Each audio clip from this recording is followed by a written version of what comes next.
are everywhere. Oh, jeez, that's scary. But it's okay. Oh, good. Because they won't hurt you. Thank goodness.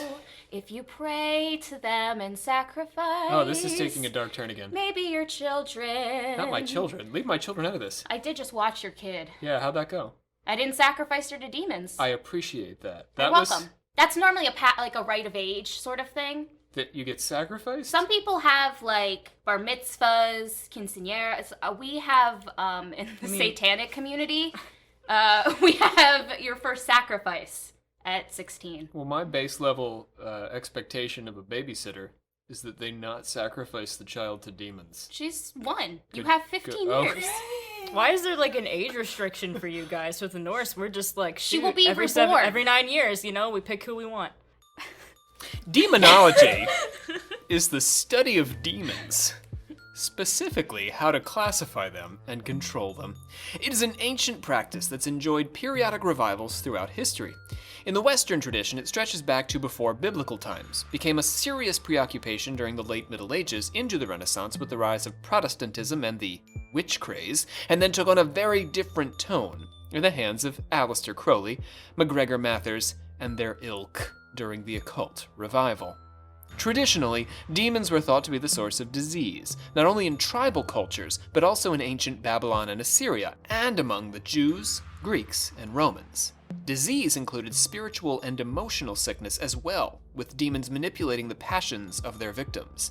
Identifying and controlling these demons became a preoccupation as a means for reining in their evil influence. Today's discussion is mostly a walk through a library of primary sources moving through time. We're only interested in Judeo-Christian demons today, and the non-Western demons who influence them, although there are vast traditions of demons in Hindu and Buddhist cultures and beyond that we won't be touching on. Some of our demonological treatises will get a full treatment, others a mention. We can't mention all of them, so if we leave out your favorite, please don't be offended. As always, we're trying to track the themes and beliefs that have carried over through time and that partially determine our focus. For our secondary sources, I went to the archive to dig up some classics. The Religion of Babylonia and Syria by Morris Jastrow Jr., T. Wilton Davies, Magic, Religion, and Demonology, Among the Hebrews and Their Neighbors, and Montague Summers's History of Witchcraft and Demonology. Gives us a nice 19th century feel to things. So let's get to it, friends. All right. Okay.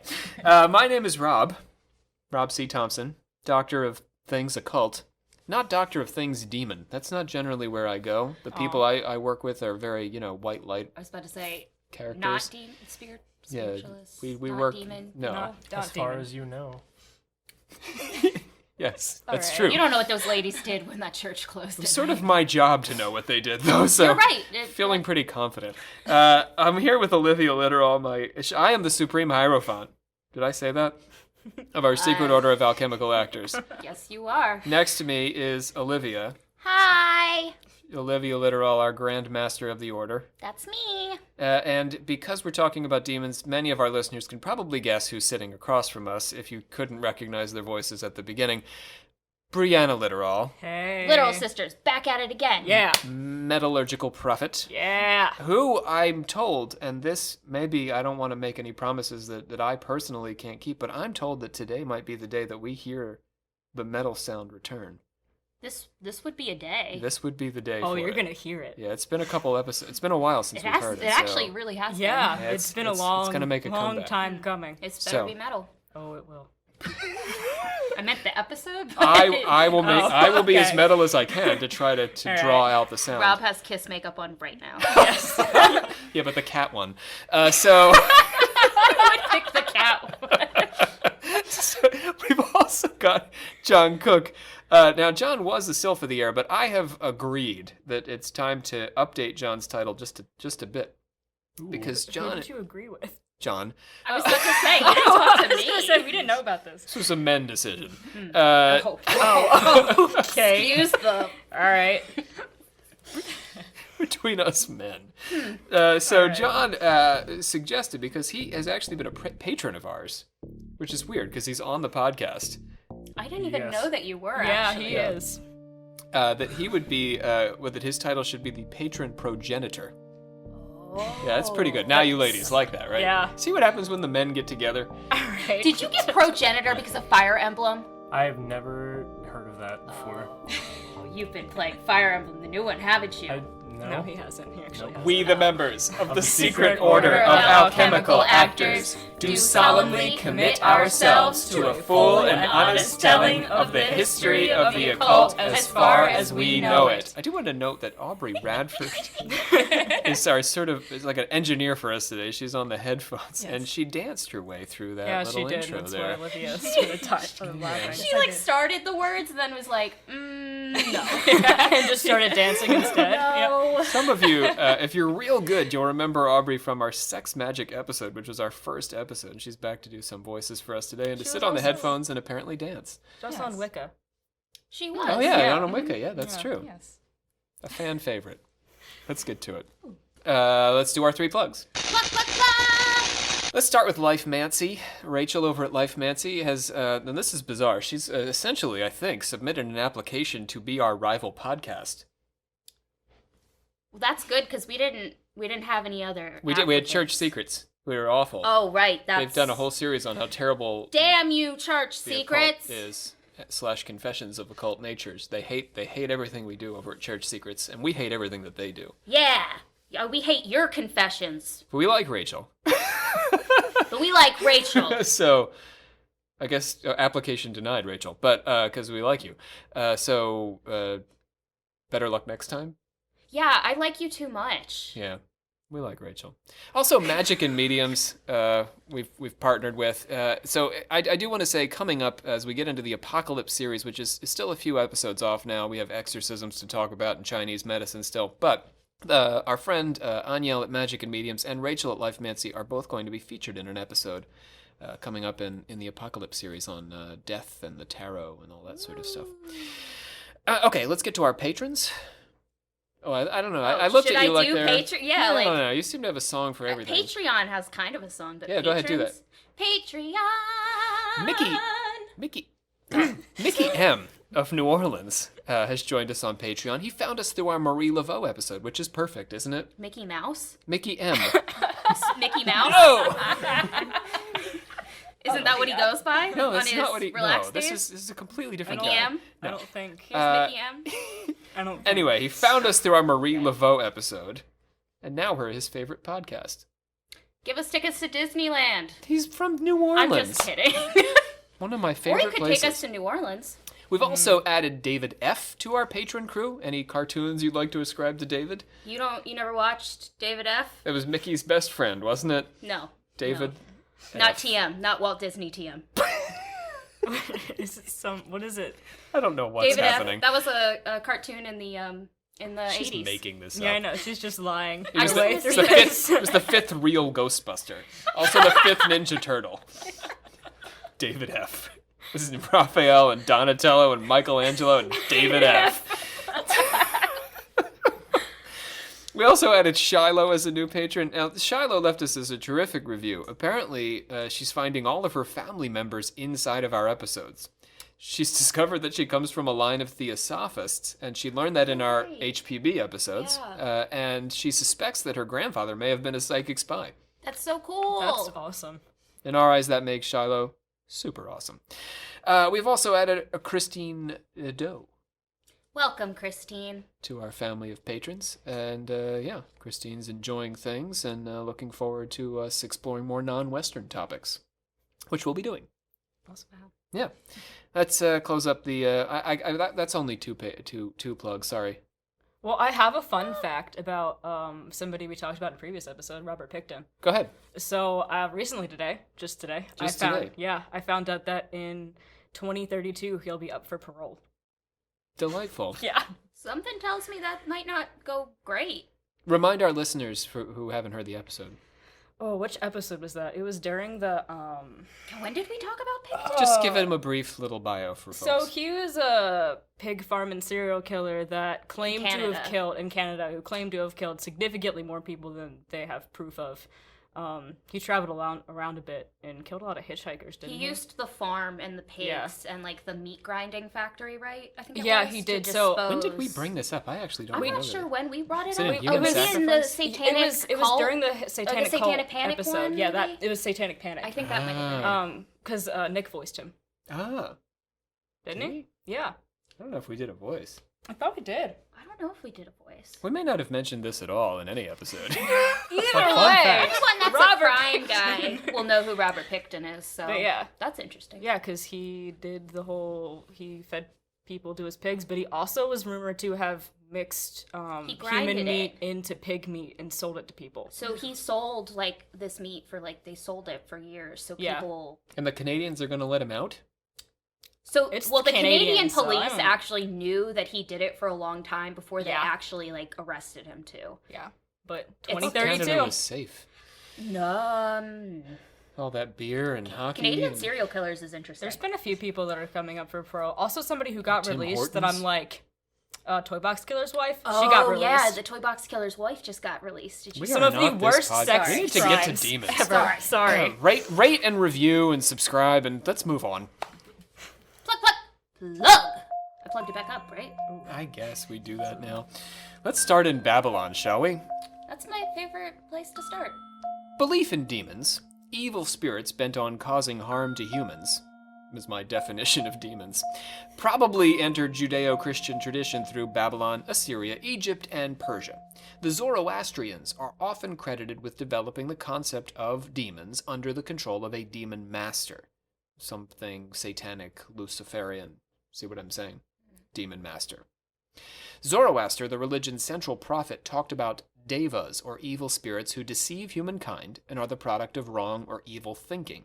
The most powerful of the devas is Angra Mainyu, the antithesis of the Zoroastrian god. So you can see how Satan is coming into being here. Arab tradition differentiated between angels, devil, and the jinn, or genies. The jinn could be evil, but they could also be good, whereas the devil was always evil, and the angel was always good. Muhammad allowed for belief in the jinn, but forbade their worship. So jinn sort of differ from Zoroastrian demons in this way. Egyptians believed that demons caused sickness, death, and misfortune. They were particularly committed to the idea that disease was associated with demons to the degree that their magic and medicine became deeply intertwined. So we can start to see this association that's going to be a through line for us. Just planting that flag. The Babylonians devoted a lot of energy in writing to separating spirits from gods. Demons were a class of spirits committed to evil acts. Gods were generally more powerful, but demons could rise to a power that rendered them nearly godlike. Gods were favorably disposed toward humans and could be placated, but demons were generally malicious and had to be expelled. So you can see a lot of the traditions again. Disease, the notion of exorcism, all of these are in the pre-Christian cultures that are going to inform Judaism at this period and then ultimately inform our concepts of things like Lucifer and Satan and exorcism. All right, so let's do some typology of demons, of Babylonian demons. 3 types of demons. Number 1, demons that cause diseases. Number 2, demons of the fields, who appear as serpents and scorpions. Brianna's starting to feel a little metally. We're not there yet. The meter is creeping. Yeah, the arrow on the meter is creeping up. When a farmer took possession of a field, he would invoke the demons to side with him against anyone who wanted to come and take his land. Okay, I get so that. You can enlist the demon into your aid. Arrow's getting a little further. There are also underworld demons. These are half human, half animal, and inhabit the caves where the spirits of the dead gather. They are subject to the god of the underworld, Nergal, and his... It was getting really metal, and then you said his name. And then it took it down back a few notches. Nergal. He has a consort, Alatu. It's better. That sounds much better. Yeah. Underworld dwellers can become demons of the first class when they ascend into the world of the living, where they inevitably cause trouble for the humans they discover. You got that? So there's underworld demons who become disease demons when they get out of hell. Yeah, okay, that arrow, like halfway, feeling it, halfway. Babylonian demons were named Utuku, Shedu, Alu, and Galu. to indicate strength and greatness. Apparently those are what those words mean. So those four mean Those those are two? four They're words. separate words. Well, you could call them any of them, and they Right. would they And would they answer. both mean those two They both things. mean strength. I mean, all If you four step out mean on your both front of porch those. and shout one of those four words, you're gonna get a demon of some You're gonna kind. get, what was it, Strength and... or greatness. Or a Or scorpion. both. What could be good? Just a scorpion wandering by. Also, Lilu or Lilitu, night spirits. Ikimu, the Caesar. Not like Julius, but like they'll seize you in the night. Oh, like a Caesar. Somebody Yeah. who does the Oh, I season. thought you Wondered meant for a Caesar second, of Rome. like, No, no. I'm having a seizure, but you can't Oh, see no, it. That's bad. She's not actually having No, a no, no, seizure, I was- just She's so you good. know. It's the Caesar. Yeah, I got it. Akakazu. It's A-K-H-K-H. That's actually pretty good, I feel like, what you Akakazu? just did. Akakazu. But there's no... Akakazu. These names are ruining it for me. Those are the capturers.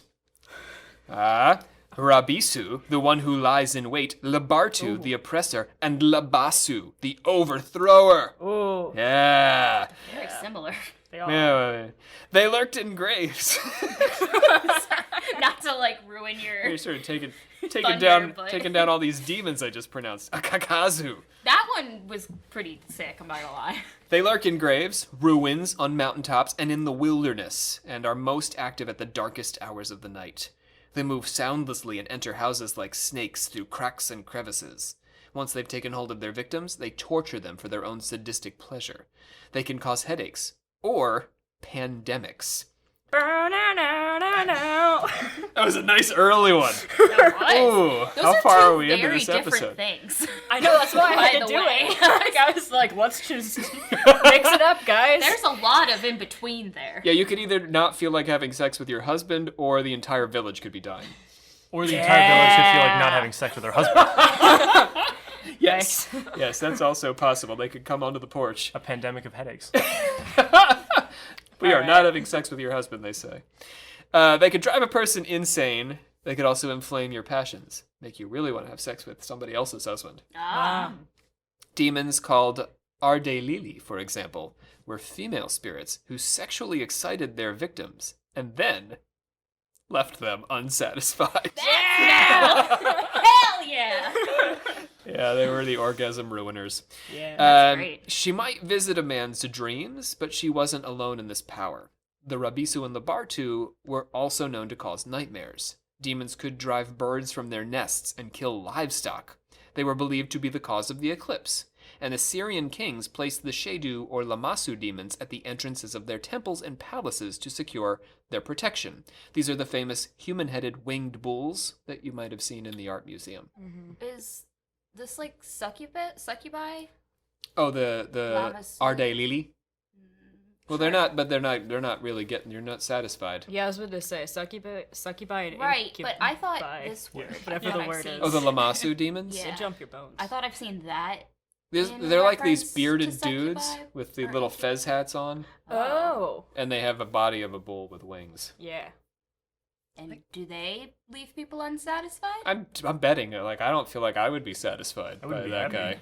If I saw that, I feel like in my heart, would be satisfied. Okay, well, all right, there's that, yeah. But they stand it. They're not there to satisfy you. They're there to keep you out of the king's temple. Are What if you're succubi satisfied really by there to being- satisfy you though? They just want They- your sperm. They jump your bones for your sperm, yeah. Right. Well, but they that's gotta not get just that. Well, I guess, but They still I guess, but then they do like die. the do. Spirits of disease were believed to rise out of the soil. Namtar was the demon of the plague, and Ashaku, the demon of the wasting disease. Yeah, that's your pandemic. Yeah. These demons were unique in that their power was focused on epidemics. Babylonian magical texts were comprised of incantations, and the collection of Babylonian incantations was extensive. Each individual complaint required its own incantation, and so each priest had to keep a large collection to address any problems that came his way. Like, my wrist hurts, and also I have a headache, and my cow died. He's got to look all that up. I got one for you. Not right now, I don't really. Most demons could alternate vocations, and so formulas to expel them tended to work in large groups. Many spells were addressed to the 7 spirits. The number 7 probably wasn't literal, but rather used to designate a whole bunch. In the ancient world, we tended to use the number 7 just to mean a bunch. It's in the Bible a lot. And they mean a bunch. 7, yeah. You're trying to say it was a bunch. We don't count past 7. No, it was like 7. 7 are they. They are 7. In the subterranean deep, they are 7. Perched in the sky, they are 7. They are neither male nor are they female. They are destructive whirlwinds. They have no wife, nor do they beget offspring. Compassion and mercy they do not know. Prayer and supplication they do not hear. Evil are they are evil. 7 are they are 7. 7, and again 7 are they. Alright, that's Babylon. Check. Goodbye, Babylon. On to Greater Judea. So we've only really moved on by like a year. Did you just call Judea greater than Babylon? No, there's like Greater Sheboygan. Like it's both Sheboygan and the surrounding towns. Okay, so Sheboygan is Judea. In this metaphor. Okay, cool. Now that you're all thinking about this in the location In Michigan. of Yeah, Michigan. now everyone's thinking about Michigan. Michigan demons. The Old Testament. Greater Judea. The Old Testament was generally opposed to belief in evil spirits, but lists a bunch of them anyway, just like the Old Testament. It's a fantastic book. Don't take it too seriously. First, there's the serpent in the Garden of Eden. The hairy ones are goat-like demons who dwell in the wilderness. There are also night ghosts, horse leeches, or blood-sucking demons. Mot demons hover near the dying. Duma was the angel of death. Sheol was a spirit presiding over the underworld, much like Hades or Pluto, or that guy, Nergal. Nurgle. Also him. These 3 were regarded as demons, but could also be friendly. Circumcision was thought to ward away evil, and Moses circumcised his son to drive off a devil. So the Old Testament's like, demons, we're not on board with that. But then they're like, here's all these demons. It's weird that they thought, like a demon's just like coming up to a young man and is like, oh shit, he's circumcised. Right, they're looking for Slither back. They're looking for an uncut penis, is what we're trying to Looking say. for a place to hide. What? John, to clarify, for our listeners who don't have a penis, you're talking about the foreskin? That's what I was referencing, yes. That's where the evil hides? Yes. This is why I date you. In some traditions, prayers are only heard after circumcision. Okay, but I still have a question about that. Do they check? They're like, hey, good sir, can I check your penis?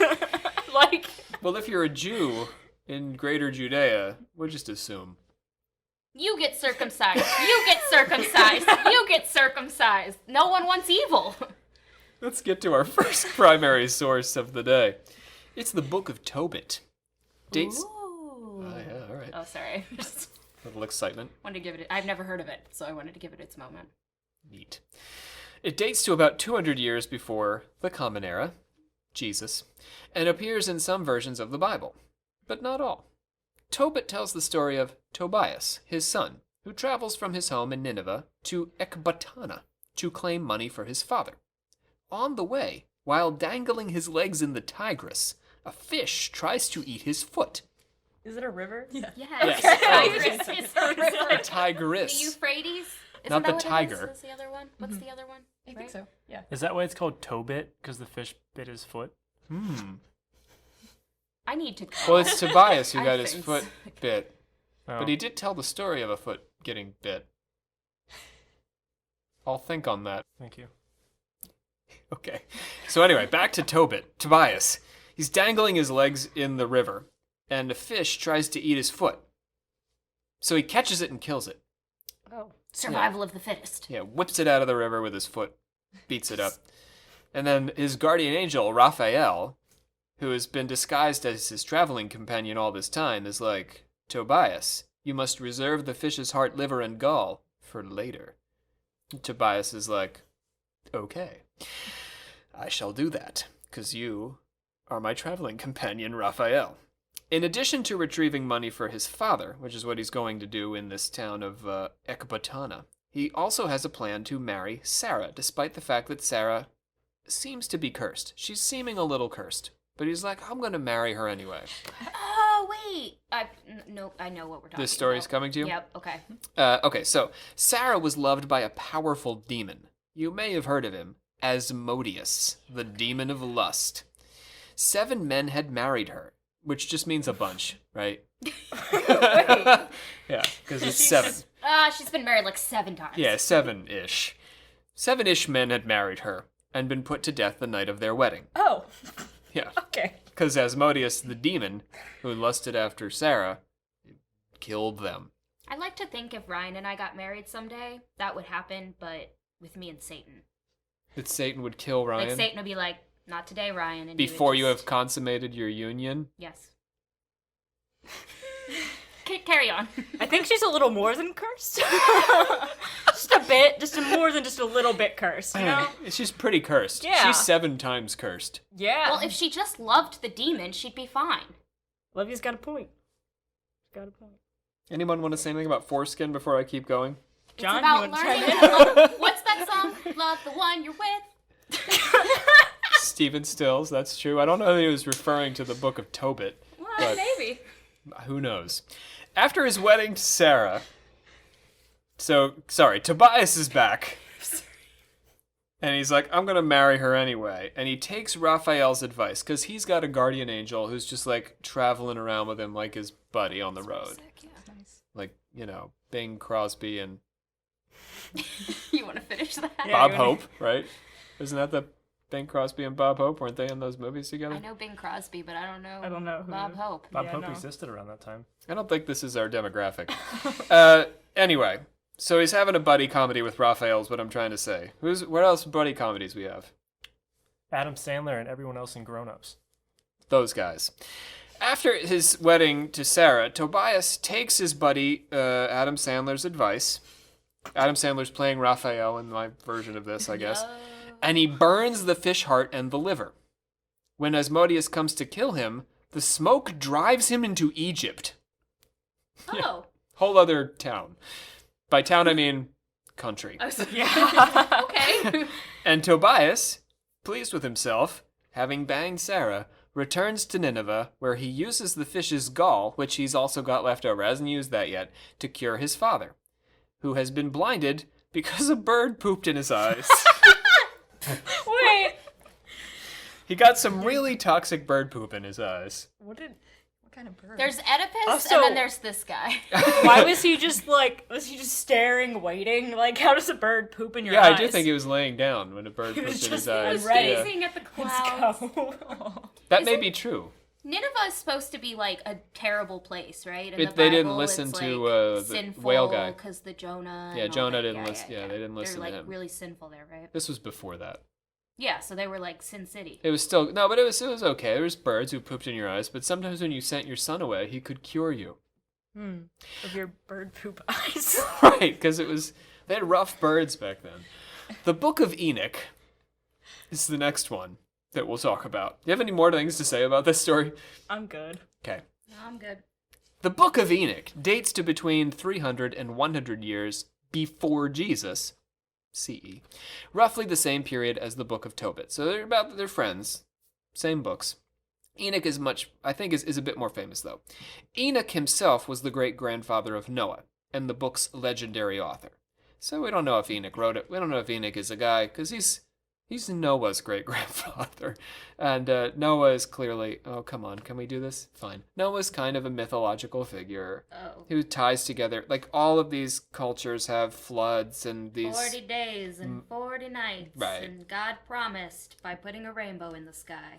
Well, but not only that, but Blavatsky talks about the Right. connection between Noah and the Hindu traditions of the flood. We talked about in DMT how the Tibetan Book of the Dead says it takes like 40 days to like reincarnate, basically. All these connections. So we can say Enoch might be mythological, but that's okay. Somebody wrote the Book of Enoch, and it was excluded from the Old and New Testament canons because of its suggestion that angels could and did rebel against God.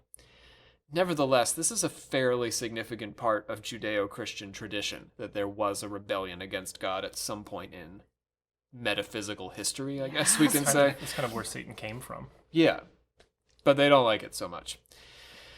Because the angels are supposed to be extensions of God's will, so it's a very complicated question. Shouldn't be able to be. Yeah. Yeah.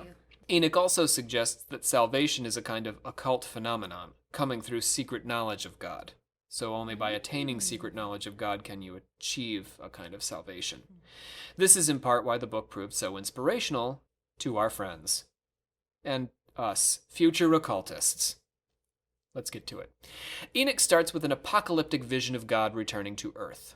And the earth shall be wholly rent in sunder, and all that is upon the earth shall perish, and there shall be a judgment upon all men. But with the righteous he will make peace, and he will protect the elect, and mercy shall be upon them. Then the book turns to the story of how the angels fell from heaven. The book calls these fallen angels the Watchers. You may have heard this in pop culture. It's a term that's used fairly often. Humans have managed to produce a particularly attractive crop of daughters. Ooh, swing and a miss, because the angels lust after our hot daughters, and trouble ensues. Yikes. Come, let us choose us wives from among the children of men, and beget us children. Let's do it. Yeah. I fear you will not indeed agree to do this deed, and I alone, your leader Semjaza, shall have to pay the penalty of a great sin. No, you gotta do that. Come on, bro. Hey, let us all swear an oath, and all bind ourselves by mutual imprecations, not to abandon this plan, but to do this thing. Yeah, my flying bro. Let's do this. Let's do it. 200 angels descend, led by 10 chiefs with names like Kokabayel, Armaros, and Terrell. They sexed the hottest of the daughters of men and taught them how to do magic, and then they knocked them up, and the women gave birth to giants. Yes. Ow. Super angsty giants, who were 3,000 ells high. L's? Ells. L? Like, I don't actually know, but like the letter? Like yeah, I just picture it. stacked. Yeah, if you make an L with your finger and you do that It's- 3,000 times, that's gonna be a pretty big giant of a guy. It's gonna be bigger than me and John. How many L's do you think you are? I'm probably John, calm like, down. how many L's are you, John? Do you think? I guess an L is like 13. 13 almost- L's. I He's feel like only you're 13. okay. You're more than Foot, 13 right? L's. Hold, like, I have 'cause big it's like, hands. I don't know how much 14 is and a half L's. like 2 L's is a foot, 15 right? L's. yeah. Maybe. Is 2 L's a foot? That is about a foot. Where's James? He's good at math So questions. we're looking at 1,500 feet high. Ooh. And you would be what, like 12 L's? 12 or 13 L's. Yeah, that's a pretty good guess. Let's I get don't to. like measuring It's like things just in under L's. I don't either. Let's hear from the giants. I'm a really angry giant because Dad rebelled against God because my mom is super hot. Yeah, I'm mad too. Yeah, me too. I'm so mad, I ate a bunch of humans and all their stuff. I'm so mad I had sex with a cow. Yeah. And I also an ostrich. Ooh. And maybe a monitor lizard or two. I'm so mad I ate another giant and drank his blood. Dude. Sex with ostriches is one thing, but dude. Aren't the offspring of the angels and humans called like the Nephilim? Yeah. Nephilim. Neph Elim. Yeah. That's Okay. weird because in Norse mythology, the frozen over world of the frost giants is the Nephilim, except it's spelled differently, spelled with an F. Oh. It's also like the place of magic. Yeah. And normally, the term gets like used a bunch in history, like you find it, but yeah, that's normally it's like the offspring of like angels and people, but a lot of times it'll be used for a term for like a magical person, like a Yeah. person that's like beyond, like, you know. Because they're part angel. Yeah, or like, yeah. Are they a mad giant, though? No, I don't think, well, Most I don't of the know, frost maybe, giants, most of the giants in the Norse mythology, are the kin of gods. So maybe that makes also Because sense the first too. god was a giant. Yeah. So in the midst of all this giant violence, the angel Azazel, who is kind of like Satan's counterpart and is often blamed for being the evil serpent in the Garden of Eden, fun fact. Now you know his name, not just Snake Pants. Snake Pants McAzazel. Well done. Okay. There he is. Started to teach men how to be horrible. He taught them how to make swords and weapons and other implements for making war. Also how to make jewelry, which Horrible. is sort of bad. Yeah. I don't know why that was in there, but he did. Heresy. It adorned you. Commercialism. You were adorning yourself. Oh, okay. And he taught them how to use eyeshadow, which led to a whole bunch of fornication. Yo, I bet it did. Yeah, I love me some eyeshadow. guys started walking around and being like, what is that shit on those girls' eyes? Yeah, I am into that. No, it was the men who were wearing the eyeshadow. Well, that's even better. I don't know. That's not even, true. I I'm sure hope it was so. the women. I want it to be the Those men. ladies were like, hello? All these emo people Yeah. getting together. And the other fallen angels taught them about astronomy and meteorology, which apparently led the men to die horrifically, presumably in some sort of, I'm just guessing now, Twister storm chase scenario. Right, they all started storm chasing. So they learned about meteorology. Oh, that's beautiful. I mean, this is true though. Like, in the Book of Enoch, it is astronomy and meteorology that leads men to die horrifically, but they don't explain how. So, Twister is they were my just guess. I guess so they're just like trying to be, mortified like, by the science. event that they're just like, we don't know. yeah. We're not gonna talk about how. There's a bunch of but Ben it Franklin happened. kites out there. Everyone's getting electrocuted. I don't really know. Everyone's just holding metal poles. So, Semjaza taught enchantments and root cuttings. Armaros, the resolving of enchantments. Bara Jikal, the astrology, and Kokabel, the constellations. Ezekiel, the knowledge of the clouds, and Zariel, the course of the moons. And as men perished, they cried, and their cries went up to heaven. So, Michael, Uriel, Raphael, Gabriel, The gang. the good angels, looked down from heaven and saw that the earth was a disaster with all the eyeshadow and what have you, and meteorology. Those guys can't wear eyeshadow. All the weather reports and the goth kids, and it was a mess. And all the humans were complaining about how the fallen angels were messing everything up. So that they're like praying, or like, hey, there's all this eyeshadow and Doppler radar. What are we gonna do? and they go to God and they say, what should we do about this? And God sends Uriel to give Noah word that a flood was coming. See, now we're getting back into things we know. And then he sends Raphael to vanquish Azazel. Bind Azazel hand and foot, and cast him into the darkness, and make an opening in the desert, which is in Dudael, and cast him therein, and place upon him rough and jagged rocks, and cover him with darkness, and let him abide there forever, and cover his face that he may not see light. And on the day of the great judgment he shall be cast into the fire, and heal the earth which the angels have corrupted, and proclaim the healing of the earth, that they may heal the plague, and that all children of men may not perish through all the secret things that the watchers have disclosed and taught their sons. And the whole earth has been corrupted through the works that were taught by Azazel. To him ascribe all sin. And God sent Michael to bind Semjaza and his followers for 70 generations in the valleys of the earth. And he allowed the giants to destroy each other. Handy. They had apparently lusted for immortality, but at Gabriel's request, their lives were cut short in bloodshed. This sounds very Greek, too, the Titans, right? Mm-hmm. Enoch went on and spoke, so for those of you who are not Greek mythological people, which I'm sure many of our listeners are, so I'm sorry, but the Titans lusted to conquer the gods, and there was a war between them. Okay. Enoch goes on to speak with the Watchers, the angels who have been banished, and takes their petition for forgiveness to God. And he has a dream in which God and his angels send back a reprimand to the Watchers. And in that dream, God reveals to Enoch that the ghosts of the slain giants would continue to roam the earth as evil spirits, and these spirits were cursed to wander and bring trouble to men. The women who fornicated with the fallen angels were transformed into sirens. And as for the Watchers themselves, they were banished to the end of heaven and earth in a great abyss full of descending columns of fire, where their spirits would lead men astray into worshipping demons as gods. Nice. 2. We're up to 2. See how many we can get today. Gotta collect them. Yeah. So, you got all that. So basically, it's the spirits of the giants, dead giants, who are wandering the earth, and also a kind of astral projected spirit of the angels. But the angels are confined to this hellscape in space, full of fire columns. So cool. Yeah. That's what you should illustrate for this one, Bree. I should. Yeah. I don't want to control your process. Oh, no, but, that's a good idea. Yeah. So the Book of Enoch is kind of an extension of the Genesis story in a few ways, with the Watchers descending to pass knowledge to humanity, much like Blavatsky says the serpent descended to pass knowledge to humanity, but also in many ways the Old Testament says that the serpent convinces us to become knowledgeable. But the demons are sort of doing similar function, teaching us about, swords and... Like Faustus. Step 2. Yeah, step 2, yeah. Step 1, pants. Step 2, Swords. bracelets and eyeshadow. So there's a Promethean quality to all of this. Yeah, that's what I was just thinking. Yeah, see, there are all these connections. The giants hearken to Greek myth, but also to Blavatsky's stories of Lemuria and Atlantis. We recommend that episode to you all.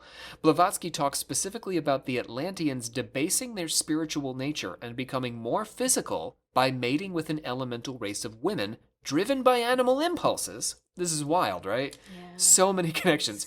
Rather than the more spiritual and intellectual Atlanteans. Blavatsky was very well read, so it's conceivable that she was inspired in part by the Book of Enoch. Who knows?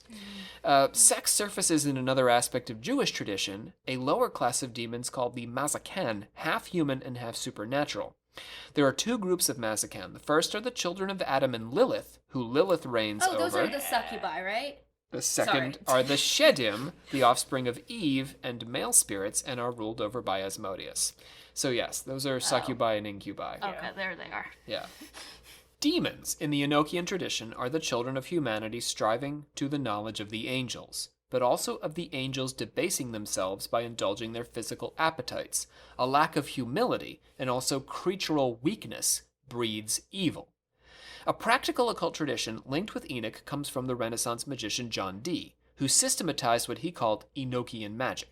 John Dee claimed direct revelation from the angels. He worked directly for Queen Elizabeth I. He claimed direct revelation from the angels. He was her master of revels. Sorry, I gotta say this because I'm a theater guy. He was her master of revels, which means that he essentially censored all of Shakespeare's plays. Huh. Oh, maybe that's And he planned all the why. big events and parties in the palace or whatever. Wait, he said he got like revelations from angels. Yeah, also So when he told Shakespeare that certain things couldn't be in his plays, like God said no. the angels. Kick it out. The queen was fine with it, but Yeah, it was the God's angels. like, The men upstairs were like, yeah. Like, you can't dig into these Catholic Protestant issues, you're going to cause conflict. So Dee claimed direct revelation from his angels, not unlike Enoch's commerce with angels, good and bad, in his story. And Dee claimed that he had discovered the secret knowledge alluded to in Enoch, the secret knowledge of salvation. Enoch certainly wasn't the only ancient biblical figure associated with demons, though.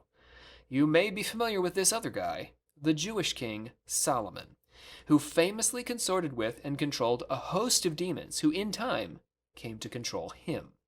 The Testament of Solomon is a particularly mysterious text, and the next one on our list of primary sources, number 3.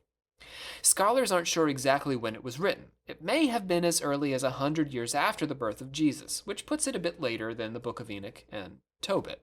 Or it could be as late as the year 1200. So there's about 1,000 years in which it could have been composed. Any of those years. It has Jewish, Christian, and Greek themes, which is what makes us sure that it happened at least in the Christian era. The story begins when a young worker constructing the temple is plagued by the demon Ornias. The demon takes half his father's wages and sucks the boy's thumb in the night so that he gets thinner and thinner. Yeah? We're just okay with that. Oh no, I'm just remembering. Oh, yeah. Well, thumb sucking. Makes sense. Thins you out. New Weight Watchers technique. Solomon prays, and the archangel Michael visits and gives him a ring. Take, O Solomon, king, son of David, the gift which the Lord God has sent thee, the highest Sabbath. With it thou shalt lock up all demons of the earth, male and female, and with their help thou shalt build up Jerusalem. But thou must wear the seal of God, and this engraving of the seal of the ring sent thee as a pentalpha. So Solomon has the boy throw the ring at the demon, binding him. Yeah. And then he puts the demon to work cutting stones for the temple. And Ornias... That's so rude. It really is. Like, how to get a demon mad at you? Make him work at the temple. That's pretty much... But get used to it, because that's all Solomon does, is bind a bunch of demons and tell them to haul rocks for him. That temple. Gotta get that temple done. is that how the pyramids were built? Maybe. I can't say. That's a theory. All right. Don't get me into reptilians, because I'll connect it to please, Solomon. I got ways. Please don't. And Ornias fetched the master of the demons, Beelzebub. That'll get you off, reptilians. Oh, There you go. I love Beelzebub. By going down into hell and throwing the ring at Beelzebub's chest. Yeah. You can do that every time? Is that just gonna... Is that the sound Beelzebub makes when you hit him with a ring in his chest? Yeah. Okay. Yeah. I've heard it. And Beelzebub brings the female spirit, Onoskelis, and Solomon puts her to work, this is a little sexist, weaving for the temple. Oh, come on. He doesn't make her haul rocks. I guess the gender thing works out for Onoskelis this time. Then comes Asmodeus, and when Asmodeus arrives, Solomon asks who he is and gives an answer that actually resonates with Enoch's story of Asmodeus. How shall I answer thee? For thou art a son of man. Whereas I was born an angel's seed by a daughter of man, so that no word of our heavenly kind addressed to the earthborn can be overweening. Wherefore also my star is bright in heaven, and men call it some the wain, some the dragon's child. I keep near unto this star.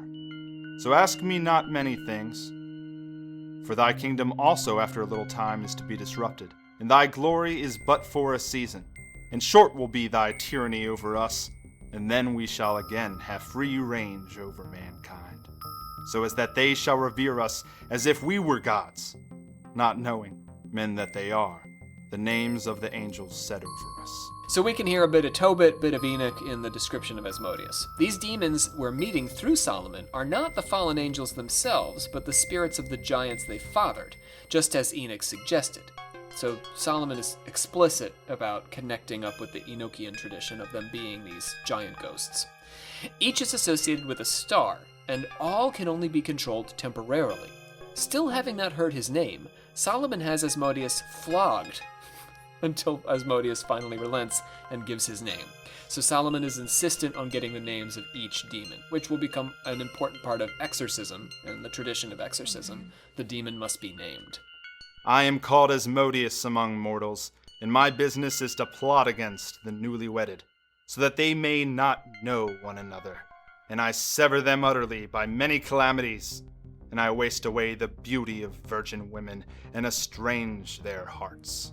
So we want to note that these books aren't wholly original creations. They're reflecting traditions that follow a fairly consistent demon lore. So we're beginning to develop what I'm calling a demon lore here. Asmodeus goes on to say that Raphael is his personal archangel nemesis, and all demons have an archangel nemesis. Smoking fish guts will put him off, he says. We've heard of this before in the Book of Tobit. He'll book it right back to Egypt if he smells fish guts smoking anywhere. So Solomon puts him to work digging clay. Everyone gets a job. It's sort of like a children's story in a way. I was about to Yeah, it's a this is little very like the Three Pigs, but Yeah. not. And it's going to take a dark turn, but never along the way, yeah, he's just getting all these. It's like he's the what's his face, Tom Sawyer of ancient Judea.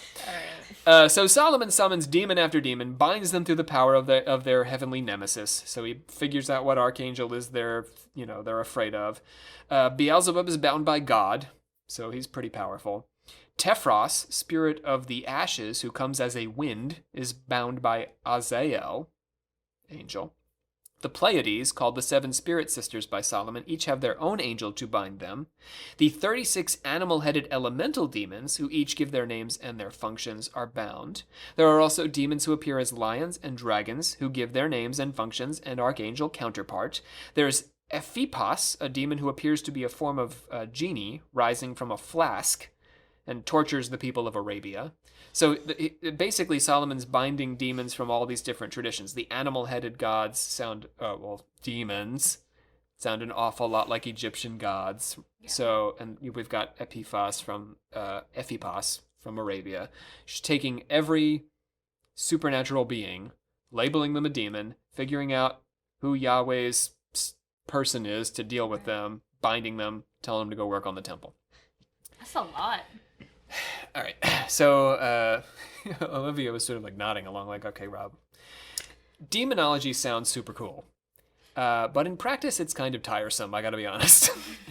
The Testament of Solomon is a kind of early grimoire, mapping out the territory of the darker side of the spiritual world with copious instructions on how to use this lighter side, on how to control it. It's just demon after demon after demon. It's lot like of the demonology Bible is listing yeah. genealogy. Yeah. It's just Leviticus. Yeah, in a way, it's yeah. just... It's kind of tiresome. Like, I love occult reading. I love primary sources in the occult, but boy, oh boy, I've read thousands of pages of Blavatsky, but this stuff, I was like, oh man, another demon. They're all 36 demons. They're all this. Yeah, and then came this demon who does this and is bound by this. Well, so I talked about the Icelandic folk magic stuff earlier, but this, like, half of the guys you named. So imagine you're tired of all of those, naming all of that, right? You've done this too. This Icelandic spell book that I have, it's like traditional Icelandic folk magic, which is somewhat mixed with this Judeo-Christian stuff. Literally calls on the Holy Trinity to ask these demons for favors. Oh yeah, you were telling me about that. I wanted to bring the book, but I forgot. Calls on the the Catholic Trinity. Yeah, to enact these demons to, like, curse someone's cow. So it's sort of a similar idea to Solomon, then. Yeah, that's what I'm saying. That's why it's, like, very... The forces of heaven control the forces of hell to get them to do your bidding. But, like, all these spells list all of their names. You have to say all of their names. Let's get to some warnings here, though. So it seems like this is a swell plan. Oh, yeah, sure. I'll just call up God and get him to bind Beelzebub for me and get some things built. Get that shed built in the backyard. But demons, as Asmodeus tells us, are not easily controlled, and they do a fair bit of controlling themselves. Ornias describes himself as weak. Demons fly around the sky and fall because they are too weak to remain up and have nowhere to settle themselves or grab hold of. But they are also the agents of destruction, enacting the cruelties of fate in the form of violent and untimely deaths at the command of the higher powers. They are under God's command, in other words, and are weaker than the angels, but nevertheless super dangerous. Solomon wars with we'll get an illustration of this, because this is how the book winds up, with the dangerous side of the demon. So Solomon wars with the Jebusians, who worship Moloch, and he falls in love with a girl there, who he wants to marry. The priests tell him he must worship Moloch if he wants to have her as one of his wives. Just one of them. Oh. But Solomon refuses in the name of God, until one day, chilling with this very hot Jebusian in a place where there's probably grass, 5 grasshoppers are just hopping by. That's why I'm guessing there's probably grass there.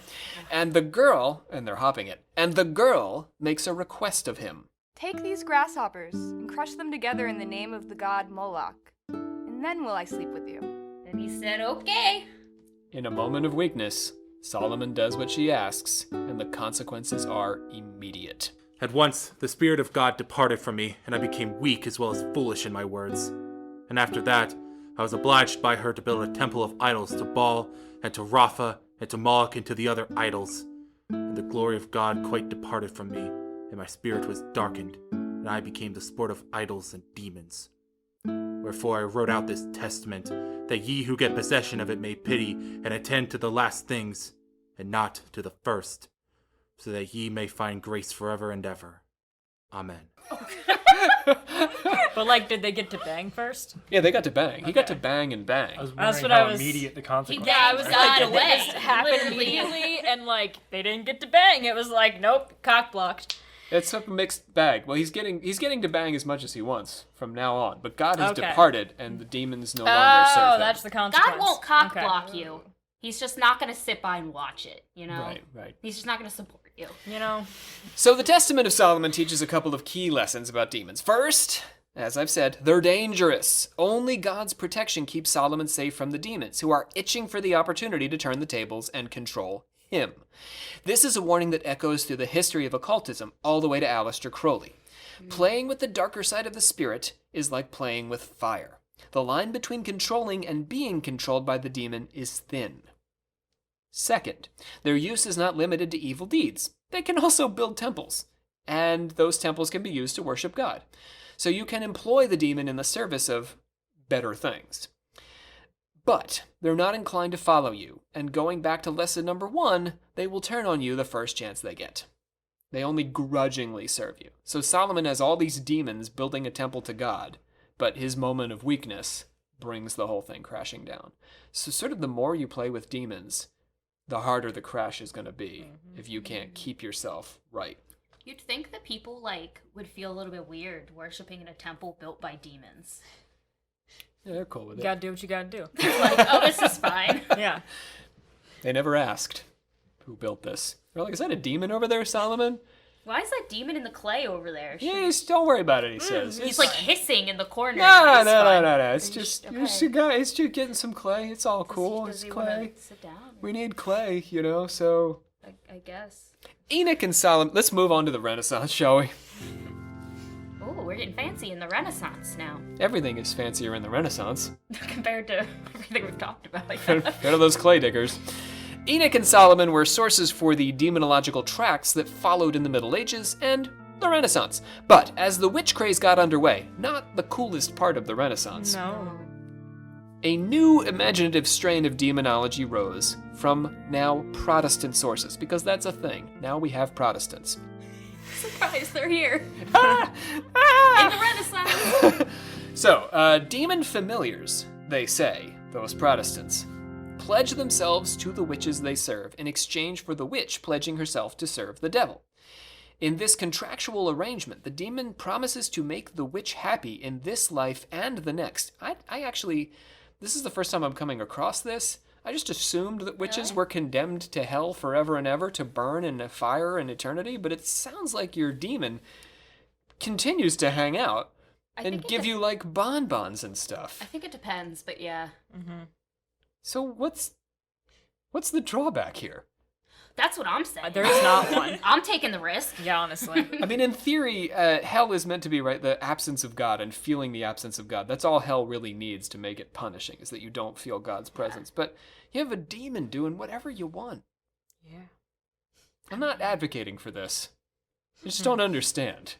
I want it to be harder on the witch. Well, it's it depends, I think. I think in Europe, it was more lenient than here, right? Because I think in America, it was definitely like, if you were a witch, the lore was like... Well, we were sinners in the hands of an angry God for most of our early history, right. So yeah. So I feel like the witches, for us, it was very much so like... Just fire you and will brimstone. Suffer Yeah. in death. Forever. Like, yeah, but I think they probably... I mean, in Europe, I feel like they were a little bit... I don't know. And over here, you weren't so buddy-buddy with, like, your demon type of thing. Your demon controlled you? You It were was best kinda- friends with your demon in I America. mean, yeah, it was kind of like, Right. it fed off of you. Like, you had to... You pledged to, like, Yeah. Satan normally, Yeah. and then you didn't, like, hang out with him, though. But Yeah. you, like, had to be ready for whenever he was like, you gotta Gonna do this call. thing for me. And So- you had to do it. In this tradition, your demon could either be male or female, sometimes like a satyr, S-A-T-Y-R, and, especially with women, your demon could appear as a rank buck goat. A what? A rank buck goat. Is that, like, why they say, like, a black goat? Like, A rank one. Yeah, that's What is... specific. Yeah, it's really... I assume it's a bad-smelling goat with a large penis. That makes sense, though. That's my guess. Yeah. A Like, good-smelling goat with a small penis? Nope. Not Good okay. goat. It's a nice goat. it's like in The Witch, Black Phillip. The Lantern of Light, which was a Lollard text. The Lollards, by the way, famous for believing that Jesus never laughed Yeah. and that laughter love- was evil. I love the Lollards. Yeah. Oh, God. So they have a number of bizarre beliefs, which we did touch on, I think, on an earlier episode. But anyway, the Lantern of Light, this text of theirs, based the major demons on the 7 deadly sins, and this is a theme that would carry into later works. Lucifer was the demon of pride. Then we had Beelzebub, who was gluttony. Satan, Satanas, wrath. Leviathan, envy. Mammon, greed. That's the one we hear most often. Mammon, being a slave to Mammon. The man, the corporation, Mammon. I'm done now. Belphegor, sloth, and Asmodeus, lust. There he is again. Belphegor. The Scottish and English King James, best known for the English translation of the Bible that he sponsored, and his survival of the Guy Fawkes gunpowder plot. That was a good move. Nice job, King James. Got him. And also, by the way, for pulling together England and Scotland into a unified Great Britain by virtue of his lineage, which may or may not be ending any day now. And Ireland, right? Well, he was not thought Irish. it He was a was- Scottish king. No, I know, but I thought Ireland was in there in the 3, right? No? Just Well, it kidding. is. Now, there's a United Kingdom. Why, yeah, for him, right. That's what I'm... Never mind. Anyway, this guy also wrote a dissertation on demons. Good old King James. What a character.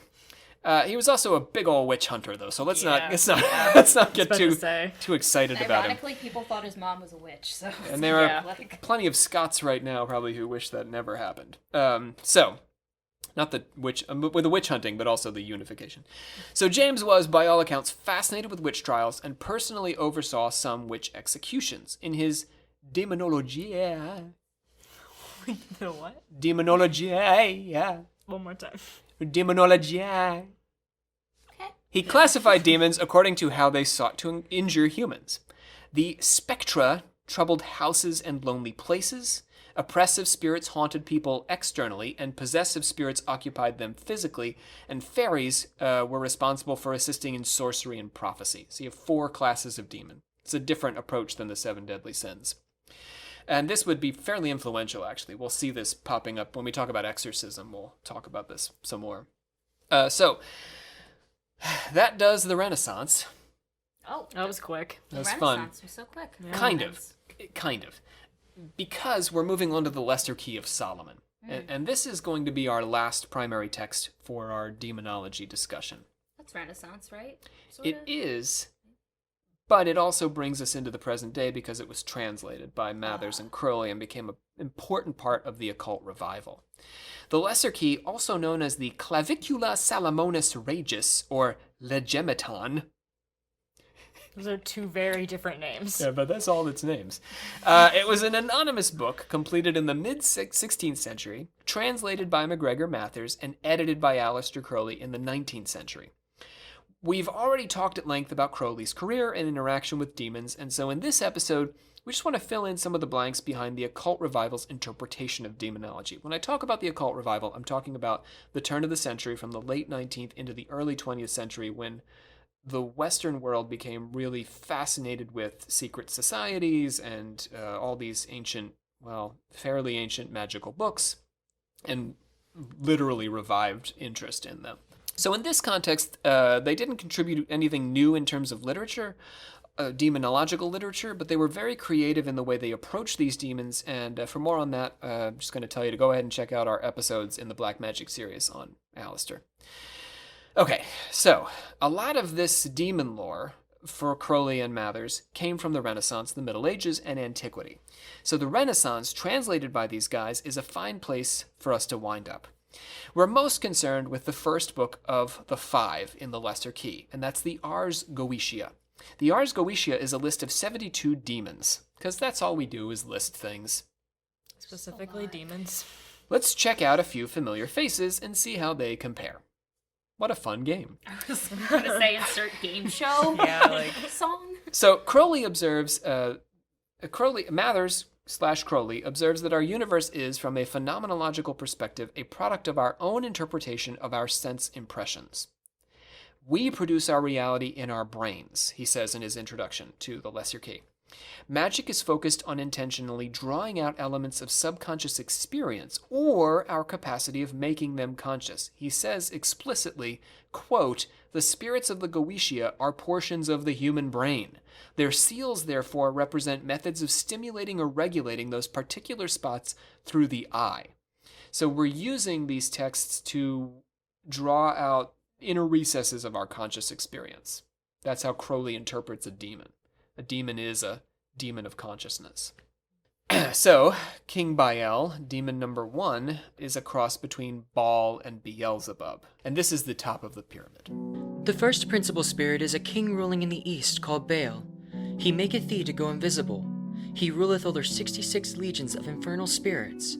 He appeareth in divers shapes, sometimes like a cat, sometimes like a toad, and sometimes like a man, and sometimes all these forms at once. He speaketh hoarsely. This is his character, which is used to be worn as a layman before him who calleth him forth, or else he will not do thee homage. Baal is one of several kings in the Ars Goetia, all of them subordinated to Lucifer. The authors are careful to let you know the name so that you can command the demon, and also the way to identify it. Oh, good. You can't command him if you don't know him. How kind. And it's also the case that you could conjure a demon who is not the demon that you think he is, and then he won't listen to you. Or he could pretend to listen to you. So Baal is near the top of a distinctly feudal hierarchy. It's medieval feudalism in demon form. Demons are dukes, they're princes, they're presidents. King Asmodee, who we know under the name of Asmodeus, is number 32 on the list, and he helps us to understand why identification is so important. Let's just hear about King Asmodee. He is a great king, strong and powerful.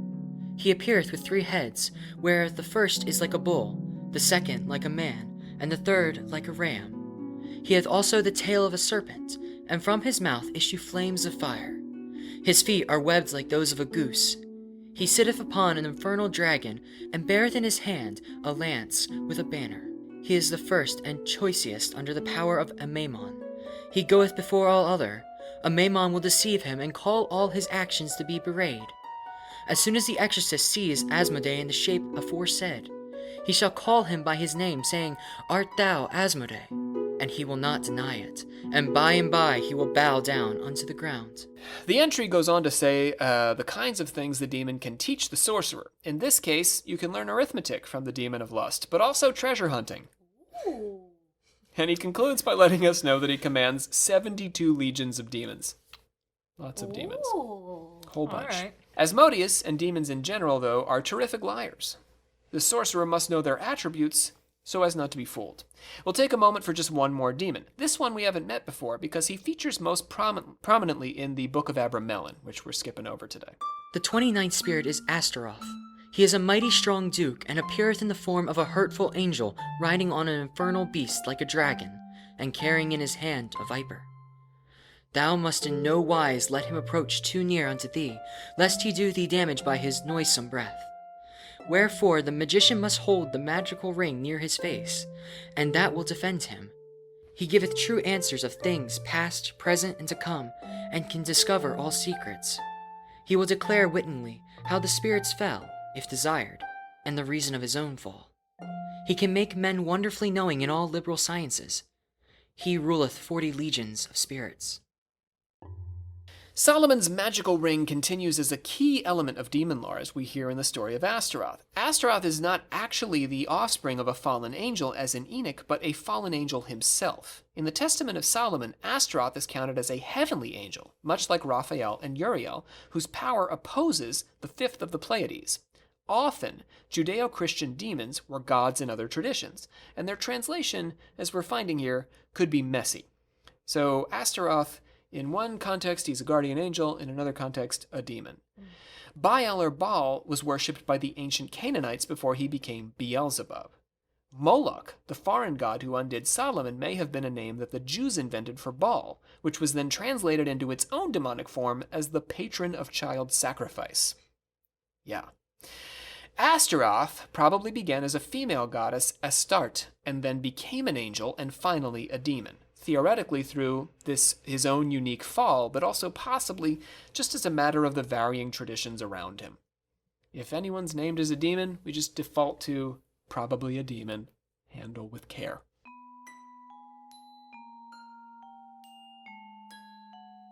Demonology is the practice of creating a blueprint or roadmap of evil, inside ourselves and outside in the world. In theory, creating these field guides to the demon world allows us to better diagnose and treat the diseases they inflict upon humanity. But, like a doctor treating a highly infectious patient, the demonologist is always in danger of being consumed by the forces he seeks to control, and to try to protect us from. A superstitious part of me was actually wary about digging around so much in demonology. I'm a white light kind of person. As a rule, Olivia knows. Can confirm. I look for the highest and the best in all things, and I try to live with an awareness and appreciation of God's love all around me. Real white lighty of me. But I've also accepted, after this investigation that I've done here, that it's not possible to avoid the darkness entirely. Probably I've accepted that long ago, let's be honest. But this is a nice reminder. And we need to engage in a self-conscious confrontation in a safe place outside of a crisis that can help us when that darkness comes for us. This is sort of the point of demonology. When we're in the crisis, we might not be in the best space to deal with the demon. But if we study the demon in this safe state, maybe we'll be able to deal with the demon when the demon comes. Some like to ignore the darker side of our nature and of our experience. We hear this a lot, really, in the world of metaphysical and New Age Try to focus on the positive. But pretending like it's not there doesn't make it disappear. Demons lurk, whether we like it or not. We see them all around us, in our culture, in our society, and in ourselves. In the mythological recesses of our species' unconscious being, the demonologist charts our encounters with our worst impulses, our responses to great misfortune, and our hope for protection and salvation from this evil. I'm most haunted by the angel Uriel's words to Enoch as he witnesses the vast wasteland of space, with neither sky nor earth, full of columns of fire, where the fallen angels have been banished to. These angels may be far from creation, but while they dwell in this distant place, their spirits are not confined. They travel across time and space to trouble the lives of men. Here, says Uriel, shall stand the angels who have connected themselves with women, and their spirits, assuming many different forms, are defiling mankind, and shall lead them astray into sacrificing to demons as gods. Let's just take a second for that. I think that's so significant. These spirits will lead us astray into sacrificing to demons as if they are gods.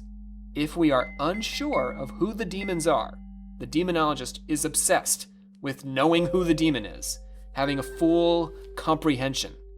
If we cannot name them, if we cannot identify them, the evils that plague us and our friends and neighbors, let me name a few: preoccupation with money and status, technology, youth obsession, our own self-righteousness. If we can't identify these and say these are our demons, then how can we be so confident that our sacrifices are in the name of a higher power and not all of the lower ones that I just named? Greed, youth culture, money, our iPhones. This is the most metal thing I've ever listened to you say. I think this, Nice. The most metal. Yeah. That's it. We brought That it was back on my most metal day. That was really metal. Yeah. It's crazy when you listening to all of this at once, because I'm thinking back to all the research I did with the reptilians on Christian Gnosticism. Mm-hmm. And it's crazy when you start when I'm hearing you talk about all these demons, because a lot of those demons are involved in Gnosticism, but they're planets. Yeah, well, the demons are sort of, in Enoch, they feel a little bit like the stars. They have particular places in heaven. So that's not heaven, but space in astrology. Yeah, and they don't really... Well, I mean, and with Gnosticism, they're less like demons, because then you start to get weird in Gnosticism. It's just crazy, because there's so many, it all matches up. Yeah, well, I think we're drawing on similar sources. Right. And we're also drawing on, I believe, deep human things, Right. secrets, right? The secrets of our consciousness and our being are drawn forth in these books and these stories and in these demons. It just makes me question what you make of the concept of dealing with demons and the devil. Wait. Making deals. So directly consorting with them for favors. What about it, though?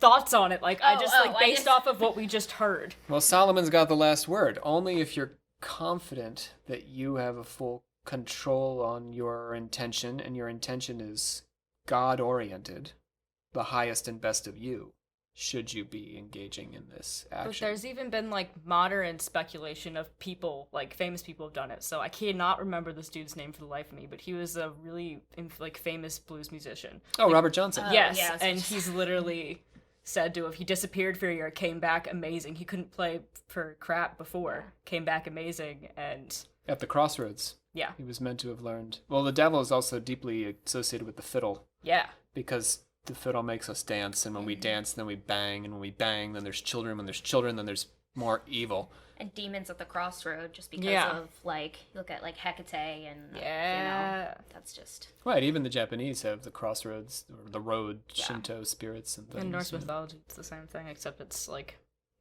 really bad fairies, which you mentioned Yeah. as a class of yeah. demon. You're always talking about fairies. 'Cause they're not the best. Well, and ultimately, I mean, the crossroads is a dangerous place. It's Yeah. a place where people might lay in wait to rob you or to, You have options too. Pillage it's like you. a place of multiple paths that you Yeah. can choose to take. You can take the wrong one. Right. There's a lot of danger and anxiety, and that's where demons dwell. Dun dun dun. Let's open up the Order of Confessors, shall we? Let's open this bitch. Can I say that? I don't know. We probably do. Anyway, so it's been a couple of episodes since we've done an Order of Confessors. Trying to get caught up. I don't know if we're going to get to everybody this round, but we want to talk about all the folks who have been leaving us wonderful feedback. We're so very grateful. Yeah. Let's just do a few today. Rue 142 Rue 142. wanted to let us know we were both excellent and educational, and he wanted to let the alchemical actors in particular know that you're a talented group. Aw, Rue. Shen Yun left us what feels a bit like a haiku, and I quote, "Nice job. Line break. You did good. Line break. Liked this." Line break. Isn't that is poetic? Yeah. So lovely, isn't it? Shen Yun suggests, Wow. and we agree with Shen Yun, that you always listen, or you should only listen if you don't take yourself too seriously.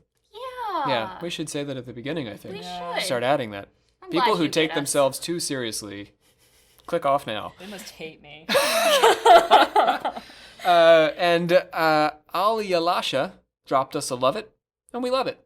Love it. Give Love us those the love love it's. it's. Give us the A+. We've been getting a little bit of feedback on the DMT episode, Olivia. So I wanted to bring up some. It's funny stuff people are saying.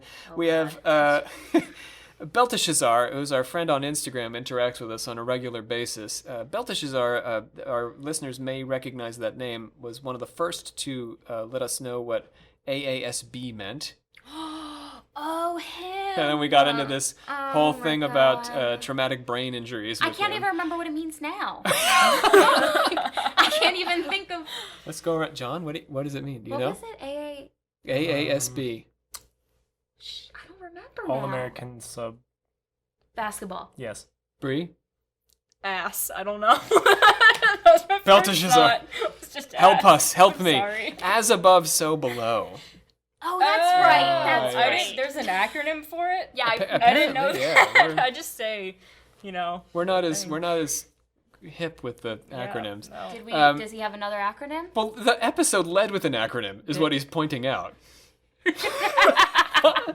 That's beautiful. After making all this trouble about how we don't know how to deal with acronyms, the episode leads with an acronym. Well, What was the acronym? DMT! literally the Right. name. Oh yeah.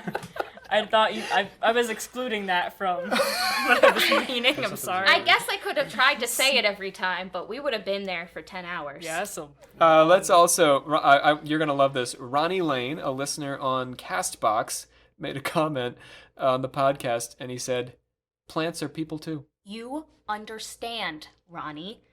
But we're not people exactly, but we have to get back with our relationship.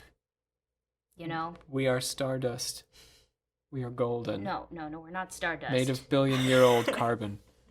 And we've got to get ourselves... Well, we don't really know because the mushrooms might be even older than we thought. So how do we know how old we are unless we ask the mushrooms because they know. So we got to get back with the plants so they can give us the info and we can go to space with the shrooms. Back to the garden. I still have to listen to this episode to illustrate it. I feel It's like I'm none gonna of what I die. just said is All accurate right. exactly to the episode. But Joni Mitchell is always accurate.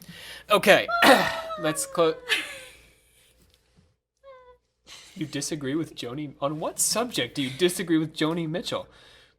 I'll have to. That by the No, time I we don't- got I to don't Woodstock, we were 500,000 strong? You think her numbers are a little off there? know. I think we should do some fact checking. Is all I'm saying. All right. No, I don't. Whether or not it was on Yasgur's farm, My point was that Ronnie gets it. that she couldn't drink a case of Canada. What the hell are you talking All right, about let's now? close this episode. Some of our listeners are enjoying this. What's Others, a case of Canada? she could drink a can. So How into Joni Mitchell are I'm so you? confused. I have eclectic musical tastes, I wouldn't say that she's eclectic. but she's in the mix. Are we? Anyway, this is demonology. No, it's not at all. We're talking about DMT now. Let's close up the Order Well, of Confessors. Oh my god, we're gonna fight. End the episode. I hereby adjourn and declare closed this meeting of the Secret Order of Alchemical Actors till such a time as we get together and do it again. Brianna, why are you staring at my armpits? I'm not. You death stared me the entire eye contact. You were staring at my armpits. No, I wasn't. I looked at them for 2 seconds. We want to point out the folks who did our voices today did a fine job. Right, John? Absolutely. We loved them. They did a fine job. Aubrey Radford, Brandon Walls, Sean Priest, Nick Ross, James Kaplangis, wonderful demonological interpreters today. Thank you very much to our alchemical Good job, actors. guys. You're Joining me around the circle, Aubrey on the headphones. Joining me around the circle, in addition to Aubrey on the headphones, we've got Olivia Littoral, our Grandmaster. Hi. Goodbye. I'm sorry. Just letting you know not to look at her armpits. Look up our last episode on DMT and message me fun things that you liked about it. Brianna Littoral, her sister, and our metallurgical prophet, who metallurgied 3 times today. One last. 4 times! It's 4 times! 4. Yeah.